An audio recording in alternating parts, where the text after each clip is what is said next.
बिस्मिल्लाहिर्रहमानिर्रहीम।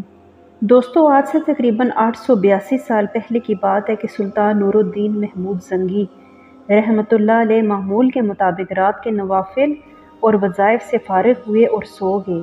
आंखें क्या बंद हुईं कि मुक़द्दर जाग उठा। जाने कायनात शाह मौजूदात सल्लल्लाहु अलैहि वसल्लम ख्वाब में तशरीफ़ लाए और नीली आंखों वाले दो आदमी दिखाकर फरमाया, मुझे इनसे बचाओ। आप घबरा कर उठे, वज़ू किया, नवाफिल अदा किए और फिर सो गए।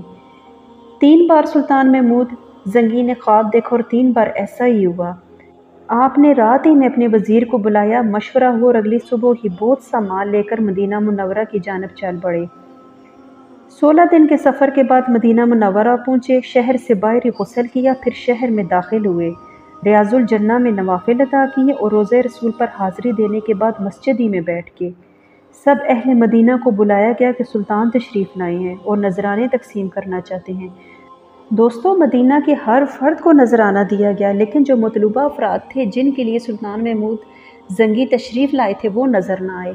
पूछने पर बताया गया कि अहले मगरब से 2 नेक मुत्तकी शख्स हैं, किसी से कुछ नहीं लेते बल्कि बकसरत सदका करते हैं, रात भर इबादत और रियाजत करते हैं और दिन में प्यासों को पानी पिलाते हैं। उन्हें हाज़िर किया गया तो सुल्तान ने फ़ौरन पहचान लिया, ये वही बदबख्त थे जो रसूल करीम सल्लल्लाहु अलैहि वसल्लम ने ख्वाब में दिखाए थे। उनसे मदीना मुनव्वरा में आने का सबब पूछा गया तो बोले कि हम तो बस रसूल अल्लाह सल्लल्लाहु अलैहि वसल्लम के पड़ोस में रहने आए हैं। बार बार पूछा गया लेकिन उन्होंने हकीकत नहीं बताई। जब उनके मकान की तलाशी ली गई तो वहाँ से ढेर सारा माल और चंद किताबें मिली। सुल्तान परेशानी के आलम में टहलने लगे। फिर अचानक ज़मीन पर बिछाई चटाई को हटाकर देखा तो सब की आंखें खुली की खुली रह गईं। सब ने देखा कि चटाई के नीचे एक सुरंग थी जो रोज़े रसूल करीम सल्लल्लाहु अलैहि वसल्लम की तरफ जा रही थी। वो दोनों बदबख्त रात को सुरंग खोदते और मिट्टी मशकीज़ों में डालकर कब्रिस्तान में डाल आते। जब वो कब्र मुबारक के करीब पहुंच गए तो आसमान कांप उठा और ज़मीन में सख्त ज़लज़ला आया। ऐसा लगता था कि पहाड़ उखड़ जाएंगे। उससे अगली सुबह ही सुल्तान नूरुद्दीन महमूद ज़ंगी ने मदीना मुनव्वरा पहुंच गए थे। उनका जुर्म साबित होने के बाद सुल्तान ने उनकी गर्दन उड़ाने का हुक्म दिया और रोज़े रसूल सल्लल्लाहु अलैहि वसल्लम के गिरद पानी की गहराई तक ज़मीन खुदवाई और सीसा पिघला कर इसमें भर दिया ताकि आइंदा कोई ऐसी नापाक हरकत न कर सके। प्यारे इस्लामी भाइयों, अजीम आशिक रसूल शेर इस्लाम अबू अल कासिम नूरुद्दीन महमूद बिन महमूद ज़ंगी रहमतुल्लाह अलैह की ज़िंदगी खिदमत दीन में गुजरी। यही वजह है कि न सिर्फ मुसलमान बल्कि गैर मुस्लिम मुर्रखीन भी उनके अदल इंसाफ के मद्दाह थे। बादशाहों और उमरा की जानब से जो भी माल आता था सब मसाजिद की तामीर पर खर्च कर देते थे। एक बार दमिश्क की मसाजिद शुमार करने का फरमाया तो जो कि तकरीबन 100 थी। आप रहमतुल्लाह अलैह ने उनके औकाफ को एहतमाम किया। उसके अलावा दमिश्क, हलब, बहलबक, मनबिज, रखबा, मोसिल और हमात और दीगर कई शहरों में कसीर तादाद में मस्जिदें और मदारिस तमीर फरमाए, जिनमें चंद एक के नाम ये हैं: किला दमिश्क की मस्जिद, जामे मस्जिद बाबे जाबिया के पास मस्जिद अतिया, मस्जिद रमाहीन जो थी बाज़ार साखा की मस्जिद थी, मस्जिद अब्बासी, मस्जिद दारुल बतीख, मस्जिद कुशक। शहर मोसिल में अल-जामिउल नूरी की तामीर नो की, जिस पर 3 लाख दीनार सर्फ हुए। दमिश्क में दारुल हदीस कायम की, जिसके शेखुल हदीस हाफिज इब्ने असाकिर थे। खरासान के मशहूर आलिम, रियाजी दान और उसूली कुतुबुद्दीन मैसूद निशापुरी को बुलाकर उनके लिए मदरसा आदिलिया कायम किया। एक और मदरसा आदिलियातुल कुबरा की बुनियाद रखी, जिसे आपके बाद मलक आदिल सैफुद्दीन अहमद ने मुकम्मल करवाया। ये आलम इस्लाम की मरकज़ी दरसगाह थी, जिसमें इब्ने खलकान, जलालुद्दीन अल-कुज़ूनी और इब्ने मालिक नहवी जैसी अजीम हस्तियाँ तदरीसी खिदमात अंजाम देती रही।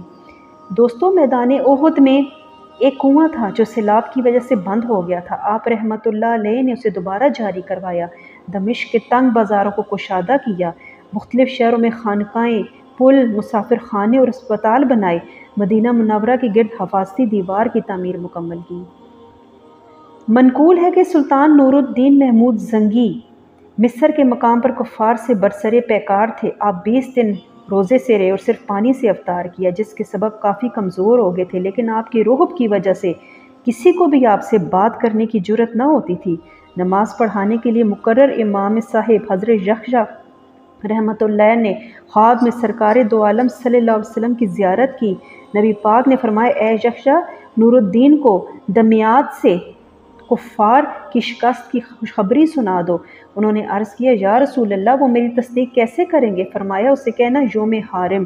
صبح جب سلطان نور الدین زنگی رحمۃ اللہ علیہ نماز سے فارغ ہونے کے بعد تشریف لائے تو امام یکشا رحمۃ اللہ علیہ نے انہیں مخاطب کیا۔ آپ رحمۃ اللہ علیہ نے فرمایا، آپ مجھے بتائیں گے یا میں آپ کو بتاؤں؟ یعنی سلطان نور الدین زنگی کو زیارت رسول کریم صلی اللہ علیہ وسلم کا پہلے سے ہی علم تھا۔ پھر سلطان نور الدین زنگی نے سارا خواب بیان کیا۔ امام یکشا نے یوم حرم کے بارے میں دریافت کیا تو انہوں نے بتایا کہ ایک بار میں کفار کے ساتھ برسرے پیکار تھا کہ مجھے اسلامی لشکر کی شکست کا خوف ہوا۔ میں لشکر سے ہٹ کر ایک جگہ سجدہ ریز ہو گیا اور اپنا چہرہ خاک میں رکھ کر اللہ رب العزت کی بارگاہ میں عرض کی، اے مولا، محمود کون ہے؟ یہ دین تو تیرا دین ہے، یہ لشکر تو تیرا لشکر ہے۔